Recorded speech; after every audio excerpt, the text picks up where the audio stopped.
Me. My pleasure.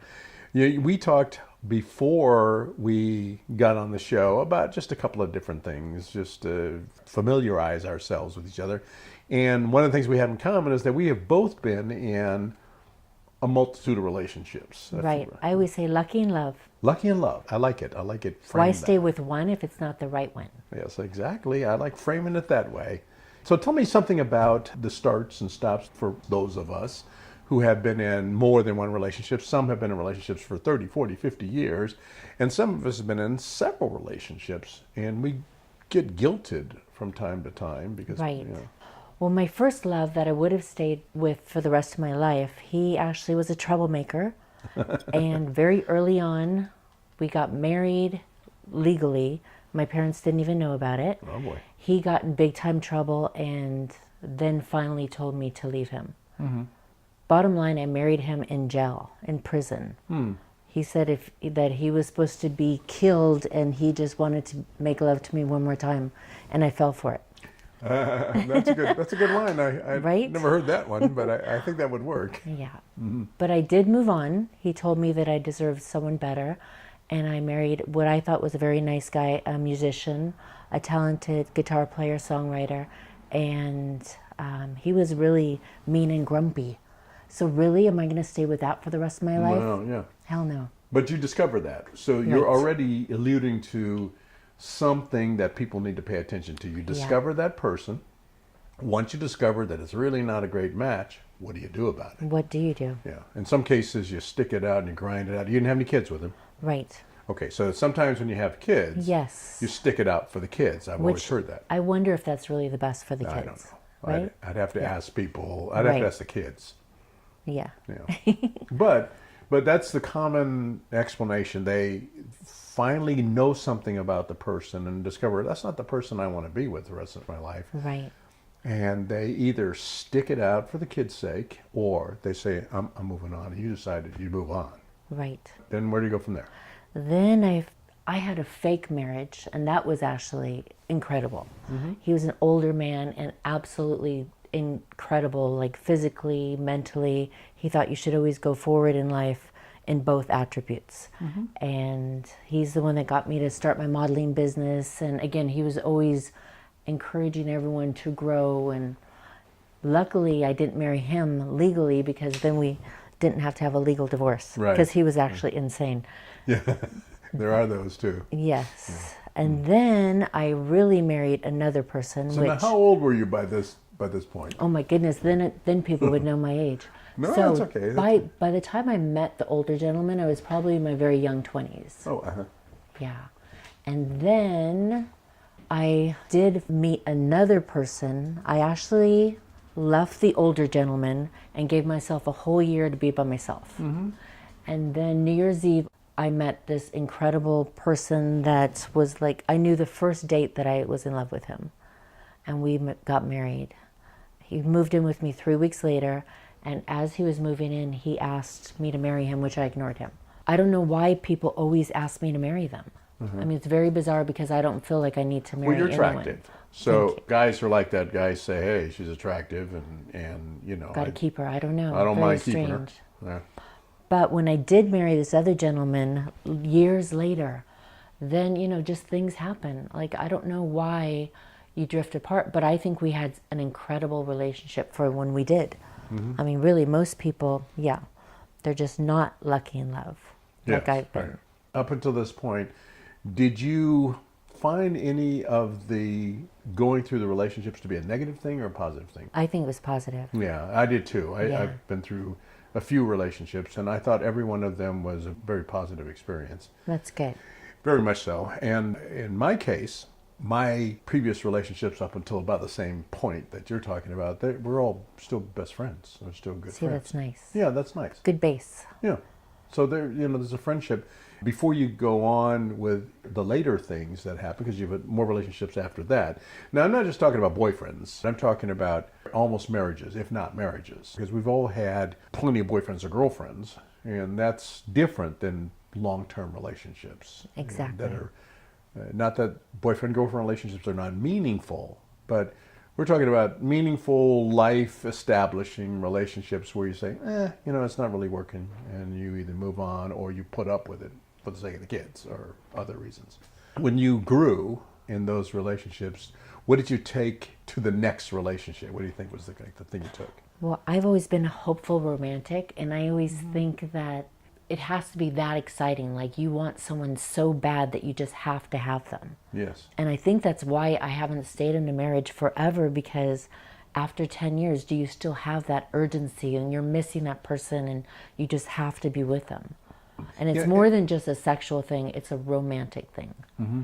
But, we talked earlier, and I think it's very important to have a healthy relationship sexually. Yeah, absolutely. So I'm gonna touch on both of those things, excuse the pun, but I am very much in agreement that it's important to have a good romantic relationship. Very much in agreement that it's good to have a good sexual relationship. Right. And there are so many things that interfere with that. And romance, for example, some of the things that interfere with a good romantic relationship are parenting. You have kids, and you can't be romantic because you have to raise kids. Right. So that goes back to you saying that you're staying with your spouse because of the kids, but then that's hindering your healthy relationship. Yeah, I think it sucks the romance out of it. And it's not necessarily that it's mandatory that it does, but it just seems that that's one of the side effects of parenting. You have different priorities, not as much time, Having a good romantic relationship, one of the things that impedes that progress is parenting. No offense to parents, obviously that's something that we do. But when you're a parent in a relationship and it's in essence sucking the romance out of your relationship, you didn't have that experience. Have you had any kids? We have kitties. Kitties, okay. Kids, Which honestly, they take up a lot of time. So I could totally see why parenting would get in the way. Okay, but it's true that, but I don't think the kitties would take the romance out of a relationship necessarily. Okay. But we'll have to talk later, Maybe they do. So for those people out there who listen to He Said, She Said, and they have kids, they are probably very familiar with how parenting can strain your relationship with the romance that you kind of went into it for, and it disappeared. So that's a big problem. Exactly. It can also impact the sexual relationship because you have kids running all over the house, and you're tired. Walking into your room. Jumping on the bed. You have to stay dressed when you're running around your home now, and That's right.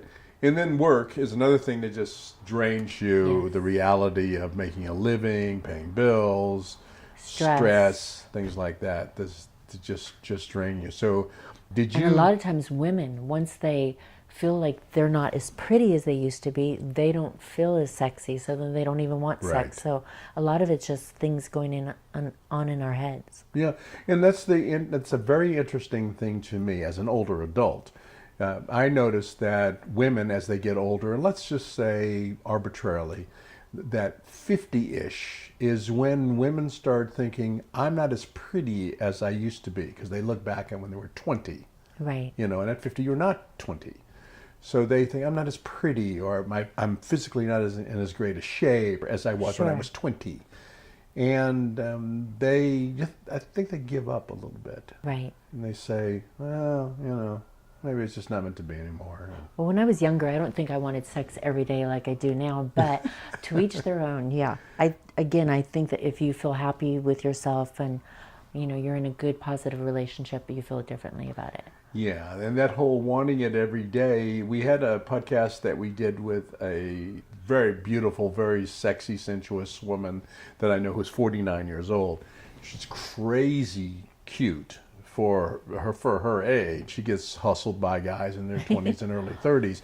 And she said, man, I'll tell you, when I got in my 40s, my urge went crazy. See. And then I've interviewed and talked with women who were 50 and over, and they said when I got in my 50s, it dropped off like a rock off a cliff. A lot of times because they're hormones.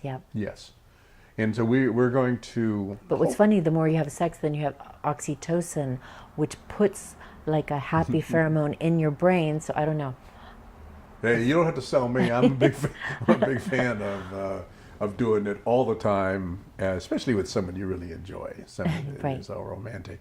How do you, as you get older, and because you're chronologically going through the advancements in relationship, how do you put that romance and the physicality into a relationship? How do you propose that a person Well, keep that? now I'm with the most incredible, sexiest man I've ever encountered in my whole entire life. But Wow. consistently, we do fun things.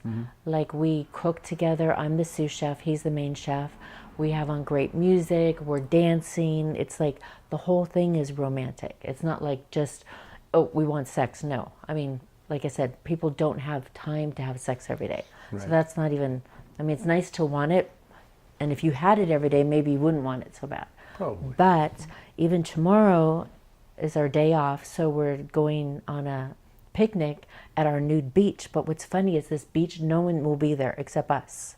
Nice. But how romantic having this like sexy, sensual type picnic with the ocean crashing behind you. And again, a lot of people don't take time to do these incredible things. No, as a matter of fact, not only do they not take time to do it, they don't even know they exist. Right. Probably, if you sat down and asked a person, name the top 10 romantic things that you would suggest of a person, I don't know if any of them would mention going to a nude beach and having a picnic. Right.